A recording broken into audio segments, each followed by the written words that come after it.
प्रचण्डं प्रकृष्टं प्रगल्भं परेशम् अखण्डम् अजं भानुकोटिप्रकाशं त्रयः शूलनिर्मूलनं शूलपाणिं भजेऽहं भवानीपतिं भावगम्यम्। अर्थात जो प्रचंड सर्वश्रेष्ठ प्रगल्भ परमेश्वर पूर्ण अजन्मा कोटि सूर्य के समान प्रकाशमान त्रिभुवन के शूलनाशक और हाथ में त्रिशूल धारण करने वाले हैं, उन भावगम्य भवानीपति का मैं भजन करता हूँ। जय भोलेनाथ, हर हर महादेव, ओम नमः शिवाय। सभी भक्तों को प्यार भरा नमस्कार। भक्ति संसार में आप सभी भक्तों का बहुत बहुत स्वागत है। आपका दिन मंगलमय हो, आपका जीवन मंगलमय हो, आपका समय मंगलमय हो, आपके सारे कार्य पूर्ण हो। भगवान भोलेनाथ की कृपा आप सभी के जीवन पर सदैव बनी रहे। इन्हीं शुभकामना के साथ प्रारंभ करते हैं आज की वीडियो। फाल्गुन मास महात्म्य के अंतर्गत शिव पुराण के रुद्र संहिता के प्रथम खंड के 9वें अध्याय का अध्ययन प्रारंभ करते हैं, जिसमें देवी उमा एवं भगवान शिव का प्राकट्य एवं उपदेश देना, यह इसके बारे में हम जानेंगे। ब्रह्मा जी बोले, नारद, भगवान विष्णु द्वारा की गई अपनी स्तुति सुनकर कल्याणमयी शिव बहुत प्रसन्न हुए और देवी उमा सहित वहां प्रकट हो गए। भगवान शिव के 5 मुख थे और हर मुख में 3-3 नेत्र थे। मस्तक में चंद्रमा, सिर पर जटा तथा संपूर्ण अंगों में विभूति लगा रखी थी। 10 भुजा वाले गले में नीलकंठ आभूषणों से विभूषित और माथे पर भस्म का त्रिपुंड लगाए थे। उनका यह स्वरूप मन को मोहित करने वाला और परम आनंदमयी था। महादेव जी के साथ भगवती उमा ने भी उन्हें दर्शन दिए। उनको देखकर मैंने और विष्णु जी पुनः उनकी स्तुति प्रारंभ कर दी। सब पापों का नाश करने वाले तथा अपने भक्तों पर सदा अपनी कृपा दृष्टि रखने वाले महेश्वर ने मुझे और भगवान विष्णु को श्वास से वेद का उपदेश दिया। तत्पश्चात उन्होंने हमें गुप्त ज्ञान प्रदान किया। वेद का ज्ञान प्राप्त कर कृतार्थ हुए विष्णु जी और मैंने भगवान शिव और देवी के सामने अपने दोनों हाथ जोड़कर नमस्कार किया तथा प्रार्थना की। विष्णु जी ने पूछा, हे देव, आप किस प्रकार प्रसन्न होते हैं तथा किस प्रकार आपकी पूजा और ध्यान करना चाहिए?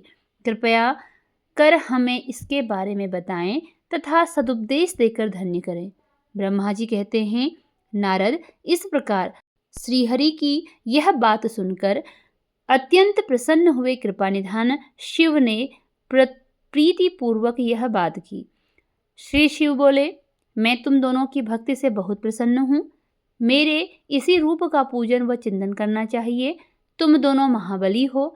मेरे दाएं बाएं अंगों से तुम प्रकट हुए हो। लोकपिता ब्रह्मा मेरे दाहिने पार्श्व से और पालनहार विष्णु मेरे बाएं पार्श्व से प्रकट हुए हैं।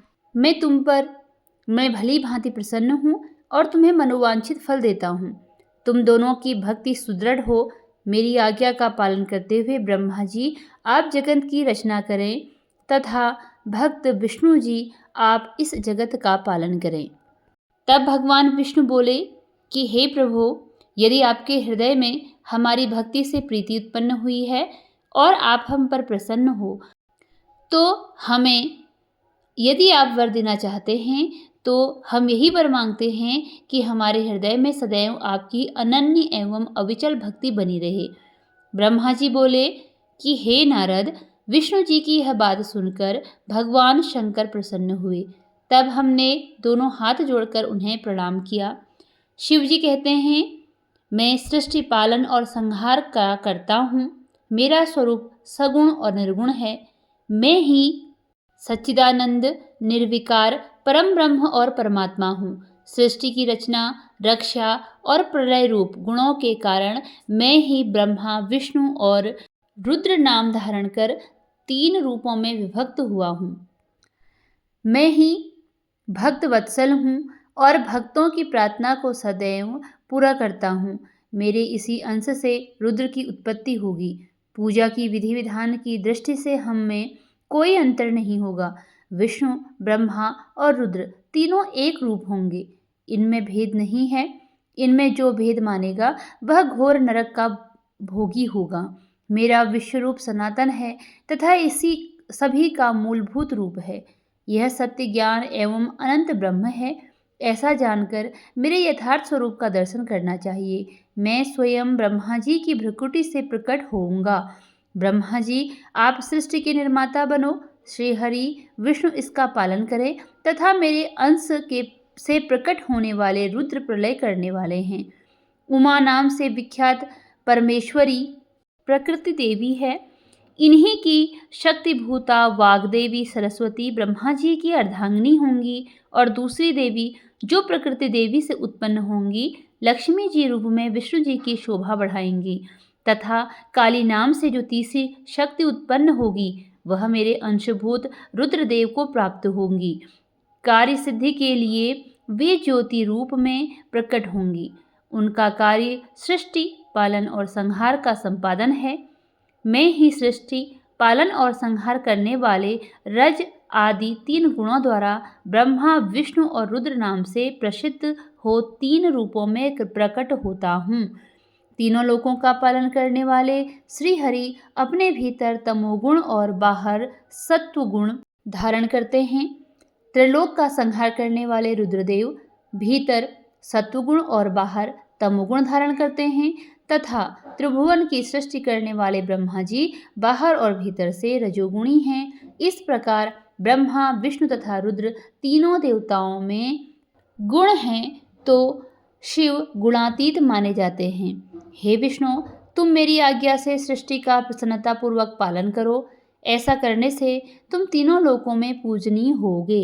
इसके साथ ही 9वां अध्याय समाप्त हुआ। तब पढ़ते हैं 10वें अध्याय की ओर। 10वें अध्याय में श्रीहरि को सृष्टि की रक्षा का भार और त्रिदेव को आयुर्बल देना, इसका वर्णन मिलता है। तो परमेश्वर शिव बोले, हे उत्तम व्रत का पालन करने वाले विष्णु, तुम सर्वदा सब लोकों में पूजनीय और मान्य होगे। ब्रह्मा जी के द्वारा रचे लोक में कोई दुख या संकट होने पर दुखों और संकटों का नाश करने के लिए तुम सदा तत्पर रहना। तुम अनेकों अवतार ग्रहण कर जीवों का कल्याण कर अपनी कीर्ति का विस्तार करोगे। मैं तुम्हारे कार्यों में तुम्हारी सहायता करूंगा और तुम्हारे शत्रुओं का नाश करूंगा। तुम में और रुद्र में कोई अंतर नहीं है। तुम एक दूसरे के पूरक हो। जो मनुष्य रुद्र का भक्त होकर तुम्हारी निंदा करेगा उसका पुण्य नष्ट हो जाएगा और उसे नरक भोगना पड़ेगा। मनुष्यों को तुम भोग और मोक्ष प्रदान करने वाले और उनके परम पूज्य देव होकर उनका निग्रह, अनुग्रह आदि करोगे। ऐसा कहकर भगवान शिव ने मेरा हाथ विष्णु जी के हाथ में देकर कहा, तुम संकट के समय सदा इनकी सहायता करना तथा सभी को भोग और मोक्ष प्रदान करना तथा सभी मनुष्यों की कामनाओं को पूर्ण करना। तुम्हारी शरण में आने वाले मनुष्य को मेरा आश्रय भी मिलेगा तथा हम में भेद करने वाला मनुष्य नरक में जाएगा। ब्रह्मा जी आगे कहते हैं कि हे देवर्षि नारद, भगवान शिव का यह वचन सुनकर मैंने और भगवान विष्णु ने महादेव जी को प्रणाम कर धीरे से कहा, हे करुणानिधि भगवान शंकर, मैं आपकी आज्ञा मानकर सब कार्य करूँगा। मेरा जो भक्त आपकी निंदा करे उसे आप नरक प्रदान करें। आपकी भक्ति मुझे अत्यंत प्रिय है। महादेव जी बोले, अब ब्रह्मा, विष्णु और रुद्र के आयुर्बल को सुनो। 4000 युग का ब्रह्म का एक दिन होता है और 4000 युग की एक रात होती है। 30 दिन का एक महीना और 12 महीनों का एक वर्ष होता है। इस प्रकार के वर्ष प्रमाण से ब्रह्मा की 100 वर्ष की आयु होती है और ब्रह्मा का एक वर्ष विष्णु का एक दिन होता है।